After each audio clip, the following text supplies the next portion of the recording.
σύναψη διαδημοτικών συνεργασιών τόσο με τους όμορους δήμους όσο και με την περιφέρεια Αττικής. Ακούμε τη φωνή της νεολαίας που ασφιχτιά και αντιμετωπίζει το φάσμα της ανεργίας και προσπαθούμε να δώσουμε αποτελεσματικές λύσεις. Δεν διεκδικούμε να διαχειριστούμε την τοπική εξουσία και να είμαστε υποχείριο της κεντρικής. Εμείς επιζητάμε την ενεργοποίηση της τοπικής κοινωνίας, την ανασύσταση των κυτάρων της, την κοινωνική αυτενέργεια και οργάνωση. Για κάθε δημοτική κοινότητα, αλλά και για κάθε γειτονιά του νέου Δήμου Διονύσου, ξεχωριστά επιδιώκουμε να διαδραματίσουν το δικό τους ρόλο σε μια συντονισμένη αναπτυξιακή δυναμική. Θέλω να σας διαβεβαιώσω πως όλα αυτά δεν είναι όμορφα λόγια ή λόγια του αέρα που θα ξεχαστούν μετά τις εκλογές. Είναι τεκμηριωμένα βήματα που ήδη γίνονται. Γίνονται γιατί γνωρίζουμε πολύ καλά την υφιστάμενη κατάσταση και τα αίτια των προβλημάτων. Γίνονται γιατί τολμάμε τη σύνθεση της εμπειρίας και της γνώσης με τη φρεσκάδα και την καινοτομία. Γίνονται γιατί ξέρουμε να διεκδικούμε, να πετυχαίνουμε και να υλοποιούμε τους στόχους που θέτουμε. Γίνονται γιατί ο Διόνυσος μας ενδιαφέρει ως τόπος ποιοτικής ζωής και όχι απλής διαμονής ή διαβίωσης.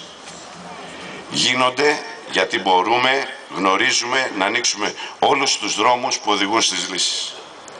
Γίνονται γιατί έχουμε μάτια, αυτιά και μυαλά ανοιχτά σε κάθε φωνή, σε κάθε ενέργεια, σε κάθε δράση και πρωτοβουλία και σε κάθε άποψη που δίνει πόντους και δυναμική στους κοινούς μας στόχους, που προσθέτει στο νέο Δήμο Διονύσου. Θέλουμε ποιοτικές συγκοινωνίες με τακτικά δρομολόγια ώστε να περιοριστεί η χρήση του ΙΟΤΑΧΗ. Θέλουμε σωστούς πεζόδρομους και ποδηλατόδρομους. Θέλουμε ευτυχισμένα μαθητικά χρόνια για τα παιδιά μας και θα παλέψουμε με όλες μας τις δυνάμεις γι' αυτό. Όπου υπάρχουν ελλείψεις, θα χτίσουμε νέες σχολικές εγκαταστάσεις, θα ανακαινήσουμε τις παλιές, θα κάνουμε καλές τους άβλους χώρους και θα δημιουργήσουμε χώρους άθλησης. Σε συνεργασία με τους συλλόγους γονέων και κηδεμόνων και τους εκπαιδευτικούς συλλόγους θα δίνουμε άμεσες λύσεις σε κάθε πρόβλημα που θα προκύπτει.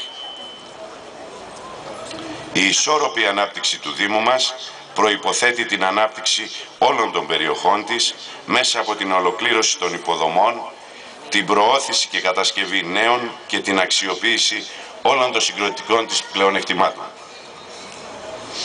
Φίλες και φίλοι, στις 7 Νοεμβρίου εκλέγουμε την πρώτη διοίκηση του Καλλικράτειου Δήμου Διονύσου και για αυτό το λόγο πιστεύουμε στην ανάδειξη αξιών και άξιων. Καλούμε κάθε πολίτη από τον Άγιο Στέφανο, την Άνοιξη, το Διόνυσο, τη Δροσιά, το Κρυονέρι, τη Ροδόπολη και τη Σταμάτα να δώσουμε μαζί αυτή τη μάχη. Να κάνουμε την πρόκληση αφετηρία θετικών εξελίξεων. Να κάνουμε την κρίση ευκαιρία. Να γράψουμε μια νέα σελίδα ιστορίας. Να συμπορευτούμε για μια νέα δυνατή αρχή.